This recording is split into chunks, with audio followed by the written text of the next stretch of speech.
अस्सलाम वालेकुम। आज हम जिस टॉपिक के बारे में बात करेंगे एलएलबी पार्ट 2 पाकिस्तान स्टडीज़ का टॉपिक है Quaid Azam and ideology of Pakistan.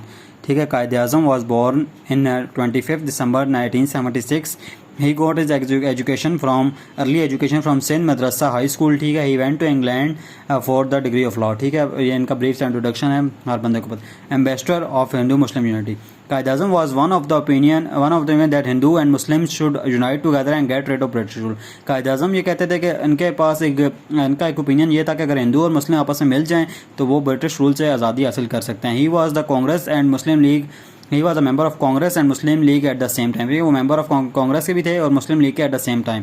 He did a lot of efforts to bring both parties together. ठीक है, वो दोनों पार्टीज़ को एक साथ लाना चाहते थे।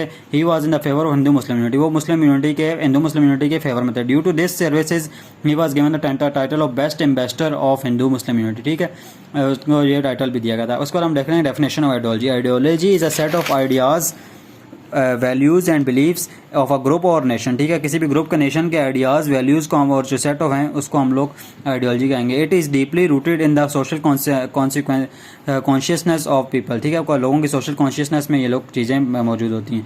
Ideology of Pakistan is an ideological state that based on a principle which means sovereignty belongs to Allah. ठीक है, पाकिस्तान एक ऐसी आइडियोलॉजिकल स्टेट है जिसका एक प्रिंसिपल है जिस पे कि अल्लाह की हकमियत के मतलब जो हकमियत है वो अल्लाह से ताल्लुक़ रखती है। ठीक है, ये Pakistan ideology of Quaid Azam Pakistan ideology and Quaid Azam. He gave a practical shape to the ideology given by Allama Iqbal. इन्होंने प्रैक्टिकल शेप दी जो आइडियोलॉजी कायद आज़म अल्लामा इकबाल की तरफ से दी गई। He became a successful in convincing Hindus and British the reality of two nation theory. वो उन्होंने convince करने में कामयाब हो गए थे। He believe that the Hindus and Muslim should join hands in order to get rid of British. वो कहते थे कि जो मुस्लिम और जो हिंदू हैं वो अपने उसमें अपने हाथ जोड़ें और मतलब अपने आपस में मिल जाएं ताकि वो ब्रिटिश रूल से डोमिनेशन से वो आज़ादी हासिल कर सकें। इसलिए उन्हें best ambassador of Hindu Muslim unity का खिताब भी दिया गया।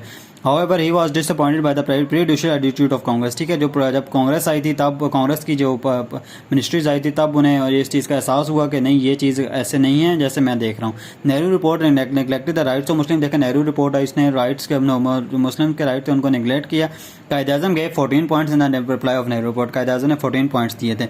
His mind was change when the Congress ministries were establish. ठीक है, जब कांग्रेस मिनिस्ट्रीज इस्टेब्लिश हुई थी 1937 से 1939 तक, he started to believe that the creation of Pakistan is the only solution. वो कहते थे पाकिस्तान के दोनों पाकिस्तान ही इसका हल है, वाहिद हल है इस चीज़ का। मुस्लिम कैन इन्होंने एक बार कहा मुस्लिम कैन एक्सपेक्ट नाइदर जस्टिस और fair play under the Congress. वो कहते हैं कांग्रेस गवर्नमेंट के अंदर मुस्लिम को ना जस्टिस मिल सकता है ना कोई फेयर प्ले हो सकता है इसके साथ। He further said that Pakistan was created that day when the first Indian Muslims was entered in Islam. ठीक है, जो कहते थे कि जब पहला मुसलमान इस्लाम में दाखिल हुआ था, इंडियन जो मुसलमान था, तब सबसे पहली बार पाकिस्तान बन चुका था। ठीक है, पाकिस्तान उस दिन से बनना शुरू हुआ। He said that Pakistan is a nation every definition. वो कहता है कि पाकिस्तान के हर तरह से हर डेफिनेशन के पाकिस्तान एक नेशन है, वो मुस्लिम एक नेशन है, मुस्लिम एक नेशन है।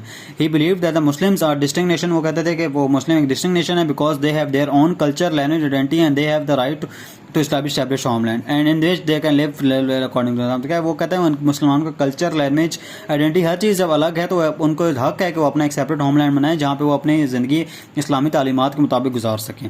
ठीक है, इसके बाद उसके बाद two nation theory. He was a believer of two nation theory and consider Muslim as a separate and distinct nation. ठीक है, वो मुसलमानों का एक सेपरेट नेशन एक तस्लीम करते थे। वी डिड नॉट डिमांड, उन्होंने कहा we did not demand Pakistan simply to have a piece of land, we wanted to laboratory where can experiment the Islamic principle. वो कहते थे हमें पाकिस्तान एक ज़मीन का टुकड़ा नहीं चाहिए, हमें पाकिस्तान ऐसी एक लेबॉर्ट्री चाहिए जहाँ पे हम एक्सपेरिमेंट कर सकें इस्लामिक प्रिंसिपल्स का।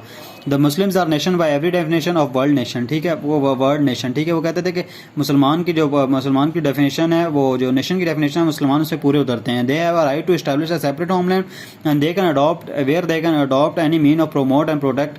ठीक है, वो अपने ताकि जहाँ पे राइट्स, इकोनॉमिक राइट्स को, पब्लिक इंटरेस्ट को, अपने जो पॉलिटिकल इंटरेस्ट है, कल्चर इंटरेस्ट को सेव कर सके, प्रोटेक्ट कर सके। Creation of Pakistan. कायद आज़म मोहम्मद अली जनाब did a lot of efforts for the creation of Pakistan, ठीक है। उसके बाद undisputed leadership by the 1939 Quaid e Azam had emerged as undisputed leader of the Muslim League who was in action after the resignation of Congress ministers, ठीक है। Congress ministers के बाद उभरी इनकी शख्सियत।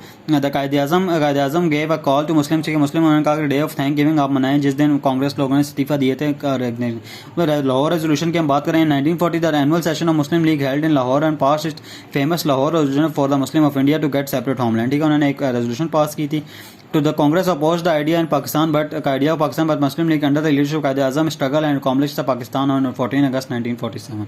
उस पर हम देखें Pakistan as a welfare. Quaid-e-Azam desired to see Pakistan as a welfare state. He wanted to see Pakistan as an economic system as which was free from spoliation and in which everyone has a right to had equal opportunity to economic progress. वो क्या पाकिस्तान एक welfare state में जहाँ पे economic political rights लोगों में protect हों, exploitation ना हो, सबको इक्वल अपॉर्चुनिटीज़ हों, फॉर राइट्स हों, ठीक है, जहाँ पे, ठीक है।